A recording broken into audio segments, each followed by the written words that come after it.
tunatafakari baba zetu wa imani wakina Yakobo waliishi maisha ya ushindi kwa sababu maisha yao yote walimtegemea Mungu. Sasa kwa nini wao walishinda? Ibrahimu alishinda, akatembea na Mungu miaka yote katika utumishi wake, katika maisha yake yote.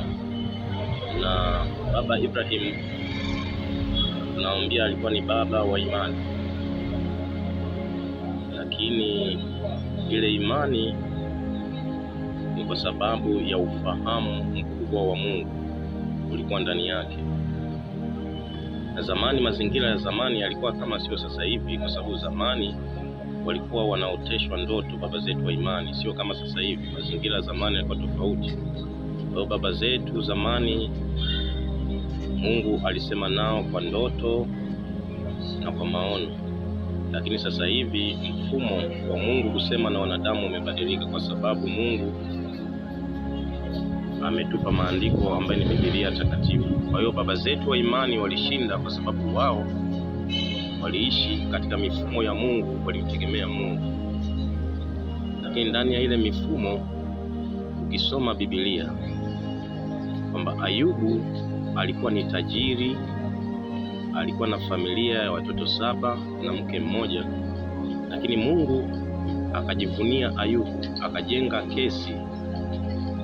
Shetani alikuwa akizunguka huku na kule, lakini Mungu akamuuliza Ayubu, akamuuliza Shetani, unatoka wapi? Akasema natoka humo na huko kuzunguka duniani.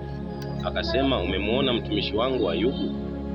Akasema nimemuona, lakini Ayubu umembariki, umemzingira kwa kingo za malaika, ndio maana unajivunia. Lakini tukiondoa hayo yote, Ayubu atakufuru.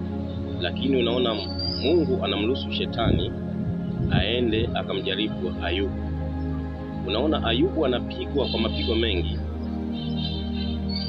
anapigwa, mali zake zote zinaondolewa, yeye mwenyewe anaugua majipu mwili mzima. Lakini unaona Ayubu katika maisha yake yote alisimama katika imani. Kwa hiyo tunajifunza nini? Siku zote katika changamoto za maisha huwezi kuzikwepa, lakini Mungu anaweza kaziruhusu ili wewe uende katika ile neema ya Mungu. Kwa hiyo tunapojifunza maneno ya Mungu, ina maana sisi tunaishi katika lile pendo la Mungu, ili sisi tufikie ile kusudi la Mungu alituahidia katika maisha yetu. Kwa hiyo mwana wa Mungu, kaa katika hiyo neema, basi Mungu atajitukuza katika maisha yako. Mfumo wa baraka, baraka, ukitaka upate baraka katika maisha yako lazima uwe kwenye mifumo, kwa sababu maisha yanaenda na mifumo. Huwezi ukasema unataka baraka kama uko kwenye mfumo.